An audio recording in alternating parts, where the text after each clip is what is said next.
So where are the Cardinals going to spend their money? Well, if PFF is reading the tea leaves, some certain defensive linemen, they're going to be available. And then some big names, maybe not so much. This is from Pro Football Focus as it relates to, listen, they've got an entire group of free agents up to 50 with contract projections and rankings. What we did for the sake of this program is, what about the defensive line? D tackles and pass rushers? Well, for our audience here on the live stream, the rank on the left-hand side is out of 50, the free agent name, followed by the amount per year. If it's a one-year deal, they are projecting a franchise tag. Josh Allen, franchise tag. Brian Burns, franchise tag. Christian Wilkins, franchise tag. Now, that's not done. Those are projections, Bo. But looking at this list right now, what stands out to you from our friends at PFF? I like number 6 here, Justin Madubuike, at 4 years, $23 million per. If he becomes available, that's a big-time boost to the defensive line. He plays a position of need for the Cardinals, and it immediately kind of transforms the complexion of what they can do up front.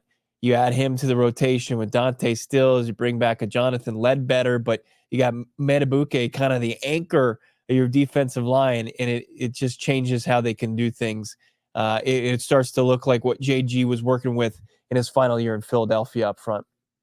I'm going to tell you, if I'm Brian Burns or Josh Allen or Christian Wilkins, the average money per year would really upset me, because Josh Allen and Brian Burns are absolutely worth, if Chris Jones after 30 is worth $30 million a year, Brian Burns and Josh Allen are. I can't imagine they're going to be happy with those. We were also told, Bo, by, I think it was Trevor Sycamore, or it might be Brad Spielberger, Josh Allen could hit the market and they could opt to tag Calvin Ridley. Now, that's still undecided. Christian Wilkins, is he going to be back in Miami? They're changing defensive coordinators. Vic Fangio is out. Wilkins had one of his best years of his career. Do they just opt to let him leave? I think Leonard Williams at 3 years, just over $17 million. I'm with you at Madubuike. That's got to be your first target if he's available, and you're probably going to have to pay him $100 million. But if Leonard Williams is your, second place prize, that's not a bad place to be. I mean, I think we take it for granted. He's been on a bunch of teams. He's just produces everywhere. Now, is he a complete defensive game changer? No, but he's a really good 5 or 3 technique, depending on what you run. The Cardinals would probably use him as a 3 technique defensive tackle. The Cardinals desperately need that. So I think the team that signs Chris Jones, like Buffalo when they traded for Von Miller, they're going to say, just change the complexity of our defense. I don't think you're going to get that with Chris Jones. Yeah. But if you understand what you're getting in these guys, that they're not going to come in and be, what everybody assumed Ndamukong Suh was going to be when he went to Miami. It's just these are guys that are just coming in to fill a role. And if the price scares you off, welcome to free agency. Yeah, you look at a guy like Bryce Huff from the Jets. He's a guy who didn't really start for them, but he had double-digit sacks this season. Probably more like of a 4-3 defensive end type, kind of the size 6'3", 250 of Zaven Collins. So yeah, I don't know if he's a scheme fit necessarily for the Arizona Cardinals, but yeah, you look at these guys. Danielle Hunter also, you talk about Allen and Burns, that might be also an option too. As far as the edge players go, but I agree. Leonard Williams, if Madubuike or Wilkins, they just don't. That nothing materializes as far as them and conversations with the Cardinals. He absolutely would be a good player to turn to revamping your defensive line. I just I see these names, and I'm sure people will say, and rightfully so, these names toward the bottom of the list don't get me super excited. They're B plus guys. That's what free agency is. You're going to have to pay A money for a B to B plus guy. And you know who you should be blaming for that? Steve Keim. But here's the difference. Would you rather the Cardinals go out and they spend A money on B players so they can field a competent defensive line next year? Or would you rather the Cardinals not do that and subsequently get run over by San Francisco and the Los Angeles Rams again? That's the choice. So I have no patience for, and it's not our chat, but there are people on Twitter saying free agency is overrated. Just build through the draft. And yes, build the team through the draft. You cannot sit out free agency when your defensive line, your front seven looks like the Cardinals. You need help tomorrow, yesterday. And so I again, like, I expect the Cardinals to spend. I would be very disappointed if one of those players on the list we just saw was not an Arizona Cardinal at some point within the first 7 to 10 days of free agency in March. But just to sit back and say, we're going to just run it back and sign guys in April, May, June, like, that failed. Maybe it succeeded for what the Cardinals were supposed to be. The expectations have changed now in 2024. You are expected to win games, compete for a postseason berth. Your defensive line was laughably bad. Yeah. So I'm preaching to the choir. You guys get it, and I think Gannon and Austin Ford get it. But I'm sorry, like, you were put in this position by your heir apparent and Steve Keim, by your predecessor, I should say. So now you have to clean up his mess, and that's spending money on guys like Leonard Williams. Even if that's, like, you could spend money on Leonard Williams now and then say, I'm never going to do this again. Okay, then work your way through that contract and draft somebody in the next 1 to 3 years to make sure you don't have to do that. Right. You're gonna go out there and you're gonna buy yourself. You're gonna spend money on a nice, reliable Toyota, right? It's gonna get you high mileage. It's gonna perform for you, right? And you have to do that. Sometimes it's necessary. As far as, like, where the defensive line is, like, it's just they have to get a player there, if not two. Multiple. You can flex a little bit if you're Monty Osfort with your ability to kind of watch tape and maybe find some diamonds in the rough. But you have to find, in my opinion, interior and on the edge, two proven commodities on this defensive front. It's in so dire need of it. You have to get at least two players and throw just cash at them. Just throw the money at them and figure out a way to out negotiate the other teams out there. Like Christian Wilkins, it's going to be tough. Like if everything's even and you got, the tax situation down in Florida, he might just decide to stay with the Dolphins, and depending on who they get in there as their defensive coordinators, they parted ways with Vic Fangio today. So, I mean, I think that you have to get defensive line players in the building that are proven commodities that have proven resumes in this league. Pedro, speaking the truth here, build through the draft, tweak through free agency. Yeah, it's like the draft is the cake and the icing is free agency. Yeah, but you still need the icing. Nobody likes to eat dry cake, right? So I think the Cardinals have shown you at certain points this season, they can go out and find a guard. They can start a couple journeymen there. They can go out and supplement a backup tight end.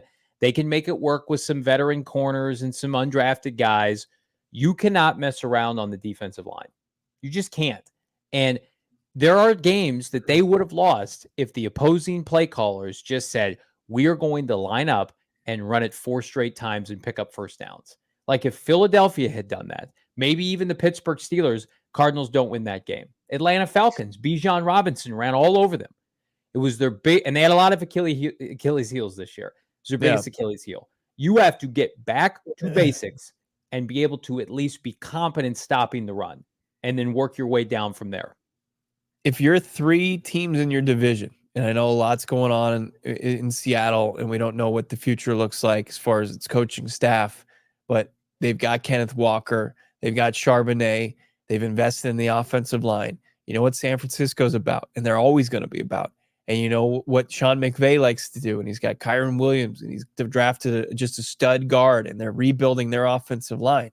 Like, if those 3 teams wanted to, they could game plan to beat the Arizona Cardinals every time with just forcing the ball down their throat and to exposing that defensive line. And the way that they change that is this offseason by upgrading the personnel. And they've got to do it in several different ways. And that's, free agency is the first opportunity. Look at and review the trade market, and then, of course, the draft. And you've got to invest heavily, and you have it reliably sourced that they're going to do so. And they have to. It's a necessity. Corey, this dude, $1.99. If we buy a toilet, then Marvin Harrison Jr. is the bidet. That's an interesting analogy. I think Marvin Harrison Jr. is I don't know, what's the nicest thing in your bathroom at your house? Do you have like a freestanding tub? Like a freestanding bathtub? The one with the really big feet, I think that's Marvin Harrison Jr. Okay. Like you got a bathtub with some jets on it or something? Yeah. One of those, like a spa? Yeah, he's a home spa, but like if you need a home spa consistently, like you want to have, luxury, but also it's efficient. Richard, $1.99. Would you trade Zaven Collins for Brian Burns? Yes, I would. The Carolina Panthers would not do that, but like, could he be a throw-in? I don't think anybody wants to take on Zaven's money for the lack of production. Because as much as I like Zaven and he's still on his rookie deal, he was the 15th or 16th overall pick. Like, he's 16th overall pick. He's making decent money now in the last year of his deal. So I think if they want Brian Burns, it's going to be in the form of draft capital. They have nothing to offer. Carolina is all in on offense to save and salvage Bryce Young's career. So if that's the case, it's like tackle, guard, receiver, tight end. Like, you know who the Carolina Panthers would ask for in exchange? They would want like Trey McBride. And we're not doing that. But they would say, like, yeah, give us Trey McBride and a pick, and we'll give you Brian Burns. Hello? Money, you still there? Hello? No, goodbye. Yeah, that's an easy no. Zaven is an easy yes. I think if you're able to kind of, if an opposing team, if one of the other 31 teams views him as a trade chip, then fine. That's good. Then you did your job this past season in really showing that, hey, with the right coaching, this is somebody that can hang at this position in the NFL. Otherwise, they just hang on to him. They most likely decline the 5th-year option, and that's something that, first time we'll get to chat with Monty Osford, probably going to be like the NFL Combine. We'll ask him, Zaven Collins, you make a decision on his 5th-year option. So it seems like it's a slam dunk that they're not. He's not going to be a guy that you're going to pay $12 million next season. And you're just going to Hassan Reddick it. And I know that it worked out for Reddick. Now Zaven Collins has to do the very same for himself and be ultra productive in his final year of his rookie deal. Blaine saying Zaven was the highest graded defender on the team via PFF. And I think that's true. I'm not saying Blaine is inaccurate, but he's a pass rusher and he hadn't minimal. It was in the low 70s. It was between 71.5 and 70. He's worth a roster spot. He's absolutely a rotational defensive lineman, but he was picked to be an impact player. He's not an impact player. And then he's also changing positions. So what do you do with a guy like that? I think he's going to be on the team. And could he stick around past his rookie deal? Sure. They could come up with a deal maybe similar to what Gardeck got paid once upon a time. Just come back, be a rotational player. We love you in the locker room. Supplement the starters on rundowns. But they need guys who can project to be 8 to 12 sack guys a year to start a defensive end. They have maybe one guy in BJ Ojulari who can do that.